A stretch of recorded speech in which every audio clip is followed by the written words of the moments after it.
Allô tout le monde, je m'appelle Julie Demers, je suis conseillère indépendante et directrice chez Arbonne International. En fait, ça fait 3 ans que j'ai mon entreprise avec Arbonne et quand les gens m'abordent, j'aime bien dire que je suis directrice chez Arbonne International parce que j'ai l'impression que ça fait un petit peu plus sérieux. Et en fait, puis c'est quand même totalement vrai là, que je suis directrice chez Arbonne International, mais l'autre fois, j'ai réfléchi à l'idée de comment ça se fait que j'ai besoin de sentir que je fais plus sérieux. Puis je pense que ça vient du fait que l'industrie pour laquelle j'ai décidé de m'investir est encore pas très connue, puis est encore même parfois méprisée. Donc, j'ai des petites notes ici. Donc, voilà. En fait, ce que je voulais expliquer, et c'est pour ça le titre de ma vidéo, c'est que je me suis pas levée un bon matin avec l'envie folle de vendre des crèmes et des rouges à lèvres. En fait, c'est pas ça du tout qui est arrivé. En fait, j'aurais jamais pensé, moi, être entrepreneur dans la vie. Je pensais pas que j'avais les qualités qu'il faut pour être entrepreneur. Encore moins dans le domaine de la vente parce que je suis vraiment pas une vendeuse. Je me définis pas comme une vendeuse. J'ai jamais souhaité être une vendeuse non plus. Je connaissais rien au marketing social et c'est ça, je pensais pas que j'avais les qualités requises pour me lancer en affaires. Dans la vie, avant tout, je suis une employée de l'État. J'ai toujours travaillé en orthophonie. J'ai une bonne employée qui a donné le meilleur de soi-même, de moi-même dans les 22 dernières années. J'ai travaillé en milieu scolaire, j'ai travaillé en milieu hospitalier aussi. Et j'ai travaillé auprès d'enfants qui présentent des difficultés de langage, des difficultés d'apprentissage. Même que c'est ça, dans les dernières années, j'avais choisi le milieu défavorisé parce que je carbure vraiment à l'idée de faire une différence dans la vie des gens. Puis, bien évidemment, ce milieu-là est vraiment propice là, à être à la bonne place au bon moment pour faire une différence. Et je sens vraiment que j'ai été capable de faire la différence dans la vie des enfants. Puis ces enfants-là, ces familles-là me l'ont vraiment bien rendu aussi. Donc, puis dans le fond, ce que je dois dire, c'est qu'avant Arbonne, mon seul flirt avec l'entrepreneuriat avait été quand même limité, puis c'était pas super bien terminé. En fait, moi, quand j'ai eu 12 ans, mes parents, qui, eux autres aussi, avaient toujours été des super bons employés, des employés modèles, euh, donc, on décidé de se lancer en affaires. Donc, moi, j'ai vu mes parents quitter leurs emplois chacun, investir des grosses sommes d'argent et travailler vraiment très, très fort à la sueur de leur front, 80, 100 heures semaine, pendant 3 ans. Et malheureusement, cette expérience-là s'est terminée par une faillite. Donc, je pense que ça m'a vraiment marqué. Je pense même que c'était à la limite traumatisant comme expérience puisque j'étais ado à ce moment-là. Donc, je ne sais pas si consciemment ou inconsciemment, mais quand ça a été le temps de me choisir une profession, j'ai vraiment, vraiment opté pour la sécurité. Donc, moi, dans la vie, j'étais convaincue que pour avoir un bon emploi, puis pour avoir une belle vie, pour avoir une belle vie, ça prenait un bon emploi. Puis pour avoir un bon emploi, il fallait absolument aller à l'école et étudier fort. Moi, j'étais bonne à l'école, alors c'est ça que j'ai fait. Donc, j'étais sûre que ça me prenait au moins un diplôme universitaire pour réussir dans la vie. Fait que j'ai pas pris de chance, j'étais allée en chercher deux.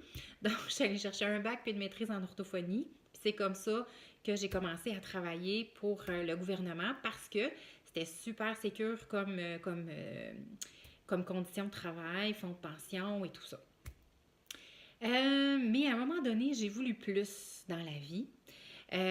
Secrètement, là, je souhaitais vraiment de trouver une façon de faire un revenu supplémentaire pour être capable d'amener mes enfants en voyage sans être obligée de payer les factures en mettant tout ça sur la marge de crédit en revenant. J'avais même des rêves plus grands que ça. Des fois, je me disais, j'aimerais donc ça pouvoir aider mes parents à finir de payer leur hypothèque parce qu'ils l'ont pas eu facile.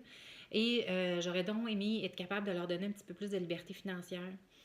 Puis j'avais vraiment le goût d'être maître de mon temps avant ma retraite parce que j'ai toujours détesté ça, me lever à 6 heures le matin. Je suis tellement pas une fille du matin. Donc, j'avais le goût d'être maître de mon horaire.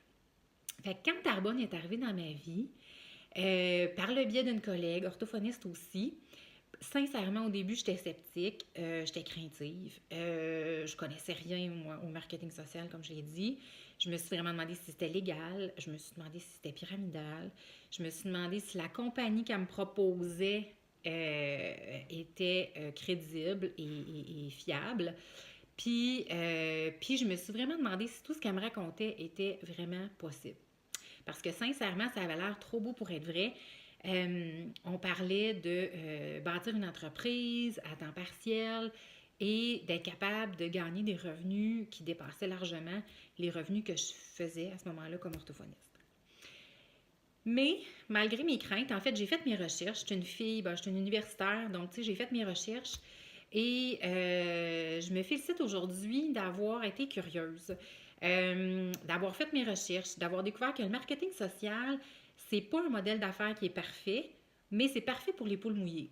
Parce que, comme j'étais en fait, parce que, bon, l'investissement de départ en termes d'argent puis en termes de temps est vraiment minime pour les résultats qu'on est capable d'obtenir si on compare n'importe quelle entreprise traditionnelle ou n'importe quelle franchise traditionnelle qu'on peut acheter.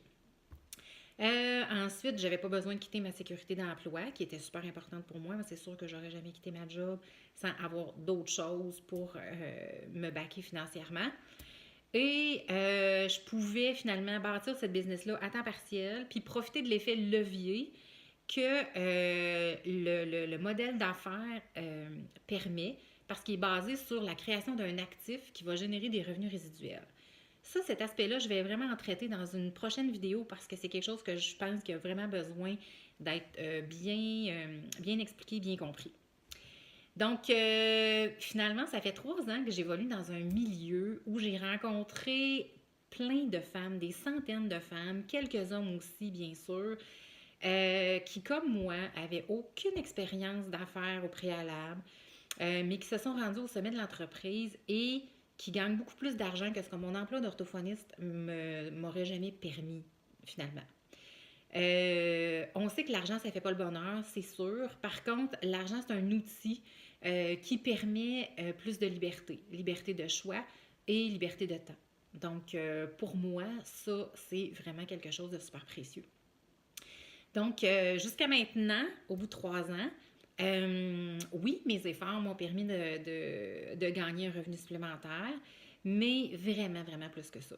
En fait, mon équipe est tellement composée de gens positifs, de gens motivés, de gens qui ont vraiment à cœur la réussite de chacun. J'ai eu beaucoup plus de reconnaissance depuis 3 ans que j'en avais jamais eu, je pense, dans toute ma vie, ou en tout cas certainement dans ma vie d'employé. Je vous donne quelques exemples. Puis c'est tellement pas pour me vanter, mais c'est tellement juste pour vous montrer à quel point une fille ordinaire qui avait rien au niveau de ses connaissances était capable d'acquérir finalement en 3 ans. Donc, tu sais, j'ai gagné un voyage incitatif au Mexique en 2017. On m'a permis de raconter mon histoire auprès de centaines d'entrepreneurs à quelques reprises. J'ai eu, mon Dieu, des bonnies, des bijoux, des cadeaux, des récompenses. En 2018, Arbonne m'a reconnu aussi là, pour la croissance de mon entreprise. Ils m'ont même demandé de filmer. Ils m'ont filmé, en fait. Là, ils ont fait une petite vidéo sur l'histoire de mon entreprise, en anglais, s'il vous plaît, qui est vraiment, vraiment ma langue seconde. Donc, quand on parle de sortir de sa zone de confort, effectivement, cette vidéo-là, si ça vous intéresse, si ça vous intrigue, elle est disponible aussi sur YouTube. Ça s'appelle My Story. Vous allez voir que c'est ça, l'anglais, c'est ma langue seconde. Mais il reste que cette vidéo-là a été présentée devant 16 000 personnes, puis on m'a reconnu pour la croissance de mon entreprise. Parmi toutes celles qui sont là depuis, qui sont là dans cette business-là, il y avait comme 16 000 personnes dans l'aréna. Donc, tu sais, pour vous dire à quel point c'est une business extraordinaire. Donc, voilà, fait que tu sais, quand je disais au départ que je carbure à l'idée de faire une différence dans la vie des gens, ben je considère maintenant que j'ai un autre véhicule qui me permet de faire une différence dans la vie des gens parce que la beauté, c'est que je peux enseigner à n'importe qui a le goût à faire la même chose que moi. Et c'est ça ma passion maintenant, c'est d'aider d'autres entrepreneurs à sortir de leur zone de confort puis à se dire « Et si ça fonctionnait pour moi aussi? » Donc, fait qu'en tout cas, si ça vous parle, si vous connaissez quelqu'un que ça peut intéresser et qui se dit, moi non plus, je n'ai pas nécessairement l'envie folle de vendre des crèmes puis des rouges à lèvres, mais j'ai peut-être l'envie folle d'avoir plus de temps, par exemple, plus de liberté, ben peut-être que cette occasion d'affaires-là est pour vous. Et évidemment, ça me fera plaisir de vous donner plus de détails. Alors sur ce, je vous embrasse. Bye, bonne fin de journée.